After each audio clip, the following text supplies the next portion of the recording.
नाज़रीन, एडवोकेट गुलशन सुल्ताना नईम PMLN उम्मीदवार MNA 175। नाज़रीन, मैं यहाँ पे इलाका विजिट कर रही हूँ और देख रही हूँ कि लोग किस तरह से मदद कर रहे हैं। ये हमारा बला भाई है। अच्छा बला भाई तो कितने घर हैं जेडे पहुँचा दीजिए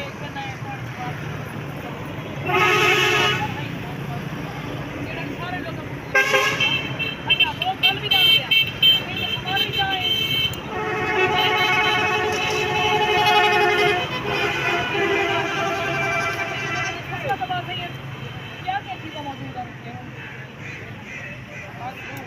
आबादी बहु आई तले वो इन वजह से है कि लोगों की मलकियत, ठीक है ना। अभी जो मैं बात कर रही हूँ कि ये दरिया अक्सर आता है, लेकिन असल वजह ये है कि लोगों की मलकियत है। अब ये इधर चले जाएंगे ना, इनको कहीं पर रहने की जगह नहीं होगी, गवर्नमेंट चांद दिन वो करेगी, ये बेचारे फिर इसी इंतजार में रहेंगे कि पानी सूखे और कम है गल नवे असन वाले खाली हाथों से वो दूसरा दाने दे पूरी हिदी में होसन कि वो थां भांडे चाह के वाले घर तमीज शुरू करेंगे। दोबारा ये उस ज़मीन के अंदर प्याज उगाएंगे, गंदम उगाएंगे, फिर ये रोटी खाना शुरू करेंगे, मछली निकाल के फिर ये खाएंगे। 5-6 साल बाद इनका जो है ना फिर घर तैयार हो जाएगा, इनके जानवर तैयार हो जाएंगे, फिर सैलाब आ जाएगा। यानी कि आप समझ लें कि जब से पाकिस्तान बना है, ये उससे भी पहले से ये हमारे यहाँ पे लोग जो है वो इसी तरह की ज़िंदगी गुजार रहे हैं। उनमें से कुछ बच जाएंगे तो कुछ मर जाएंगे। यानी कि इसी कश्ती की तरह लोग हैं, पानी में तैरते रहते हैं, इनको कभी रिलीफ नहीं मिला क्योंकि मलकियत के और इसी ज़मीन के ऊपर, इसी दरियाई ज़मीन के ऊपर बार बार लड़ाइयाँ होगी और मालिक कहीं और बैठा होगा, गुजारे होंगे।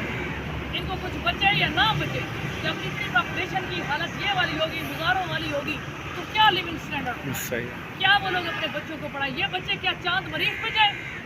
ये बच्चे जो है, ये बच्चे इधर आओ बेटा, इधर आओ, ये बच्चा ये इसी का शिकार तुझे ही होता है।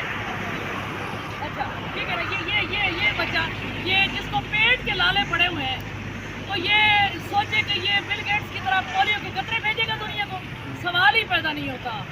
इन बच्चों को अगर 10 मरले की ज़मीन 5 बीघे दी जाती, इसकी मलकियत होती और ऐसी जगह जहाँ पे आबाद होती, इस पानी के डैम बना दिए जाते, ये बच्चा पढ़ता, ये दुनिया को ये बच्चा जो है ना वो पोलियो के कतरे भेज सकता था।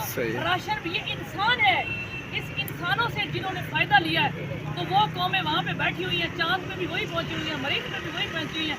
उन्होंने औरत से काम ले लिया है अंग्रेज़ों ने, उन्होंने माजूर इंसानों से काम ले लिया है, उन्होंने गोरे से काम ले लिया है, काले से काम ले लिया है, हर एक इंसान को उन्होंने यूज़ किया। क्यों? ये इंसान है, इसका दिमाग है, ये जहाँ तक सोच सकता है वहीं तक जा सकता है, लेकिन इसकी सोच पेट से ही नहीं निकली। इसको कुछ पता नहीं इसके रिश्तेदार कहाँ रहते हैं, इसके क्या रहते हैं, बस इसको खाने की पड़ी हुई है, शादी हो जाएगी तो बच्चे होंगे, फिर वो सभी भी इसी तरह इसको यूटिलाइज नहीं किया जाएगा। तो मेरी दरख्वास्त है मुसलमानों से कि खुदा के लिए इंसानों पर रहम खाएँ, अपने मुसलमानों को सही इस्तेमाल करें। इन लोगों को, ये अल्लाह के ये फरिश्ते हैं, ठीक है ना, फरिश्तों ने इनको सजदा किया था, ठीक है ना, ये तहकीर है इसको फरिश्ता कहना। ये आदम है, आदम के लिए कोई रात बनी थी और इस आदम को जो है ना, आदम वाली ज़रूरियात भी दें जो आका सल्लल्लाहु अलैहि वसल्लम ने बताई हैं, जो सहाबा कराम ने बताई हैं। इन चीज़ों के साथ जो है ये अभी पुराने दौर किसके पास लगी, नए दौर की कहाँ से ले आए बेचारा। ओके बाबा